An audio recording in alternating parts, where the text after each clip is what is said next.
system ate la system le tui pui la ate khomwa la ate India le khobela sarkar ro pui gar defense system a chon ye chu in to de la chi khat defense la ma in to de la pan nei ani ti ka report ke la a cho me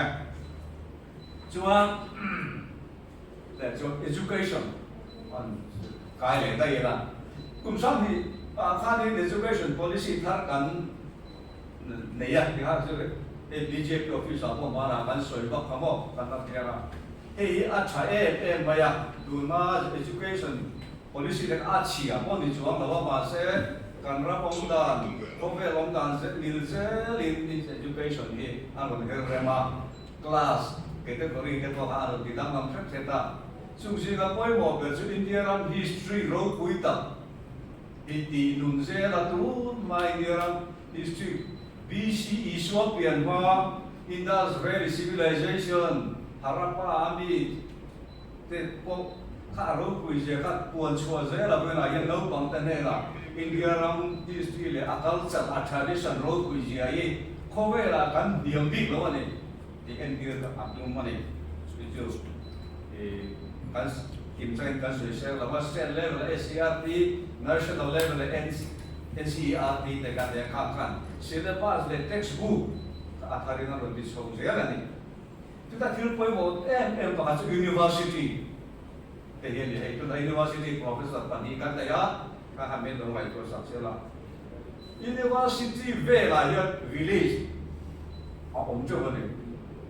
hey India ram chu khop ro pui tak te kan ya cho the ga chu mun ro pui tak te university te campus akula han pia chiang ka le la ngai ne thei ve slum Bombay te kal taula in ro pui tak tak bulchia ya ha slum area chervet more izar mai tam tak ano kan yang bo khan university campus pia dok la ka village om kha te kha den tinga India ram pa so te an lo nei riang ti university ten lo zir ula lo mo lo pur ula ti chang kan dan lo zoom ro te ju NEP a khan alanga ni ju Modian Prime Minister na university si sa te vice chancellor te asa ani khan khat in to de khat education a hian campus remote ani lawa education in village rural area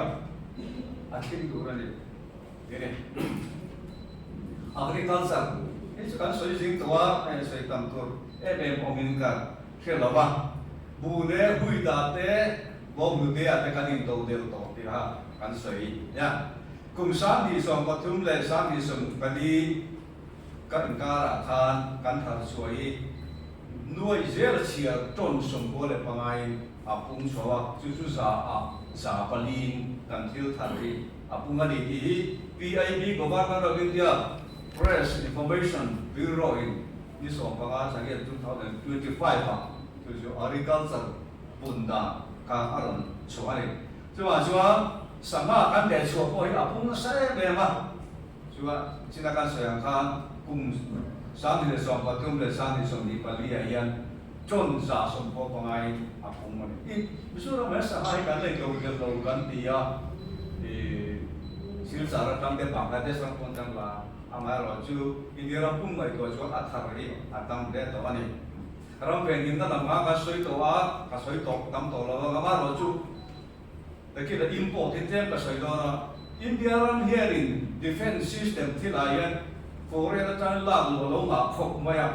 thil tam ta defense material la lu ta chu si ga sa pakhat chu la lu to lo tu với là lu to lo tu ti thut ni la gradually claim la lu lo deu tu chu ma dia kai ma ni rama in do deu tu ti ani so da kina make in India and made for the world India rama til siam ula khovel ta siam ro khovel ko in ron sim de ro India rama til siam ni ron sim ro se ti ka ala do na chu kan out la pakhat ni kan la so yang na kina tu la so til se siam na lam se siam na apoi bo le maya Mizoram apo tu la kan bo poi chu healthcare scheme ani a cha le kan di o ma chu India ra be na mai poi bo ma khovel India kan si share lo chua rama thì share thầy lo wa rama sam tang thầy lo ti ania chua healthcare scheme center level la na sataka boy pui ania soi tu tam ta ka ma chung singa India ina mala na chu PM Atmanirbhar Bharat Yojana anh scheme liền quý hiệu ông này chúng ta cho là ba cái sợi ta đầm đồi xiêm chua pharmaceutical product chỉ sang tỷ lệ cái này tức là hiện India làm thì đầm đồi xiêm là mà pharmacy là mà cho không phải là áp thùng na cái này và khám đó có lần này mấy thế chứ mà sao thì từ đó nó còn có cái gì này ba cái sợi đồ ha Covid line, vaccine te, Covishield te có vaccine siya mi kanin do der na ni chuan kanin do der na kha kanin vaccine kher lo ako tiu dang dang antibiotics le tiu dang ako in do der zel ka tu bin man la zela chuan tum sam ni som ni pathum ma chana ni le chung ka US dollar li ra chiarin billion som ngama kan thon chu kan India ma tagin billion som ngama India ra mi ani dam doi le asia na material ka ya athon chu ka India ra ba ya rilu lam panga ruang kong lo mentally retarded mi ang lo kan ti men so trong chuan kan de en ko nan le HIV le AIDS en ko na reng ka insurance an mani insurance nan noi li thengin kan de kan dam noi la kom puna pe je to ra ni le ka a kan soi se lo tam no ka hi semi subset mo ko ni leng soi kan mani kan kan san what je ran apa pa soi kha make in India and make for the world India. So as India ram here amara ma til siama ram dang in nena ilai chinta ram dang til man tam lo atumari. So the si kan siama tu mai Mahatma Gandhi te bun lai kan sa po an do bangin sa po bung ro le thuam lo kor ke kor re man to lo tur dia kholai an khom khom an ha lo lo ni so de si ni chu ma chuan India ra mi to de du ra ni buana textile la te dia chu Mahatma Gandhi khan ti ta se ni dia he ya nge ni la kai yo tak char kha ti de ko ye sa la kan mo chu ni ama nge ama do ti tu te a kor do ta la kai chin ka so de si India ra se ka dia khat yang de khan do na to ya India ra ba ya make in India ra ba siam ro foreign ta la su ti kha kan thu pe ni a lo thei lo chin chu om nai a tam ra cho India siam kan mang tu le ti tu na sarkar thu pui ania cái tai han thiu bak ang ren tak an soi do chu China la India lai chin da ni bon la ma chuan en do don dok la mai do don an ka don kan ti re la sa ka sa ko som ru pa dia aru la sa la in do India nung to do do te ka kan re nga kan thi na ring view ang re ani ga ka chai lai kan ko ria wa ma si mak te sum do na ba cho an le lai chin thu lu tu ang ai no lo chuan China bung ro hi India he al lo la lu nem import na sa lu to ba ne chu se ga import se ga sa electronic thil kholam thil re machinery le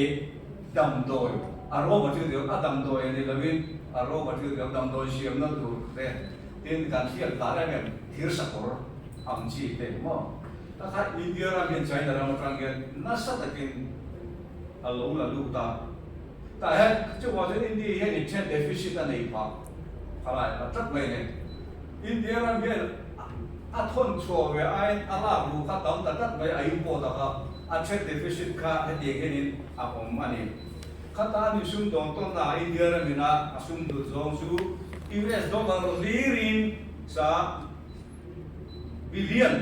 tu ka di o za som thum panga ani chu khata kha import fee ka chu India na import fee ka chu dollar billion sa man na ni sa som thum panga sa man som thum panga man chau ka export very chu India ka cái bà chân India hiện China hi alo chor em này xung đột na thì khá alo làm ta này thì vì cái mà mình muốn sửa đi rồi Mithiam pakat economist pakat Kunal Purohitan. This week in Asia economics a report. Sang di le song di le patum ame ane.